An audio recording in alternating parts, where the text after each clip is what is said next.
नमस्कार, मैं अभिराज और आप देख रहे हैं वीके न्यूज। भारत अपने धर्मनिरपेक्षता की वजह से जाना जाता है, जहां आज भी सभी धर्म के लोग बड़े ही प्रेम और सद्भाव के साथ रहते हैं और भारत देश का हर एक नागरिक एक दूसरे के साथ एक बहुत बड़े परिवार की तरह रहता है।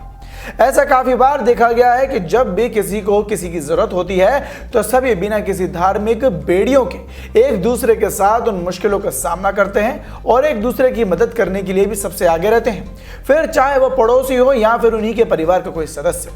शायद यही भारत की पहचान है। तो इसी बीच अब हमारे बीच में सबसे बड़ी मुश्किल है कोरोना नाम की ये महामारी, जो कि पिछले 1 साल से सबका जीना दुश्वार कर रखा है। लेकिन भारत में ये हर एक नागरिक एक दूसरे के साथ कंधे से कंधा मिलाकर एक दूसरे के साथ खड़ा है और इस बीमारी का मुकाबला कर रहा है। लेकिन एक बात और है, इस बीमारी ने कहीं ना कहीं भारत की अखंडता को और भी मजबूत कर दिया है। इसका एक जीता जागता सबूत भोपाल के शमशान घाट में देखने को मिल रहा है, जहां 2 मुस्लिम युवक ऐसे हिंदू शवों का अंतिम संस्कार कर रहे हैं जो कोरोना से लड़ाई में हार गए और मौत की नींद सो गए। तो वहीं इसी वजह से इनके परिजनों को उनका शव नहीं दिया गया और कई ऐसे परिजन हैं जो कोरोना के डर से उनका अंतिम संस्कार के लिए पहुंच भी नहीं सके। तो इसलिए उनके अंतिम संस्कार इसी मुस्लिम युवकों के द्वारा पूरी विधि विधान के साथ किया गया। बता दें कि भोपाल के रहने वाले दानिश और सद्दाम इन दिनों ऐसी ही इंसानियत का परिचय देते हुए हिंदू शवों का अंतिम संस्कार कर रहे हैं। मिली जानकारी के मुताबिक अब तक करीब 60 शवों का अंतिम संस्कार कर चुके सद्दाम और दानिश का कहना है कि धर्म से ऊपर इंसानियत है। कोरोना काल के दौरान हो रही मौत रिश्तों को भी कई बार निकल चुकी है, कुछ मजबूरी के कारण तो कुछ डर के मारे अपनों का अंतिम संस्कार भी नहीं कर पा रहे हैं। ऐसी स्थिति में इस कोरोना काल में जाति धर्म के बंधन को तोड़ते हुए भोपाल के दानिश और सद्दाम ऐसे शवों का अंतिम संस्कार कर रहे हैं, खासकर उन लोगों का जो दाह संस्कार करने के लिए सक्षम तक नहीं है। दोनों अब तक करीब 60 ऐसे शवों का अंतिम संस्कार कर चुके हैं।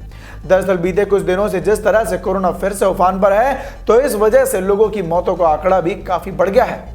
ऐसे में शमशान घाटों में बड़ी संख्या में शव दाह संस्कार के लिए पहुंच रहे हैं, जिनमें से ज्यादातर का अंतिम संस्कार तो परिवार की मौजूदगी में हो जाता है, लेकिन कुछ शव ऐसे भी होते हैं जिनके परिजन डर की वजह से या फिर दाह संस्कार में किसी मजबूरी की वजह से नहीं पहुंच पाते। ऐसे समय में सद्दाम और दानिश देवदूत बनकर उनके परिवार का एक सदस्य बनकर उनकी आत्मा को मोक्ष दिलाने में उनकी मदद कर रहे हैं।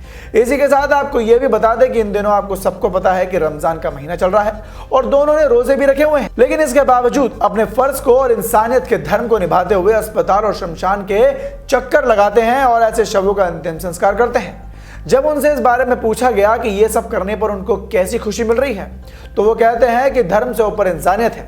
इनका मानना है कि यही सबसे बड़ा पुण्य है और वो सिर्फ अपना फर्ज निभा रहे हैं। तो वहीं फिलहाल कोरोना काल में आज जहां अपने ही अपनों से दूर हो गए हैं, ऐसे समय में सद्दाम और दानिश किसी अपने से कम नहीं है और इन्होंने एक बार फिर से साबित कर दिया है कि इंसानियत परमो धर्म, यानी कि किसी भी धर्म से इंसानियत का धर्म सबसे ऊपर होता है। तो दानिश और सद्दाम के इस महान कार्य पर आपकी क्या राय है, हमें कमेंट बॉक्स में कमेंट कर जरूर बताएं और देखते रहें वीके न्यूज। धन्यवाद।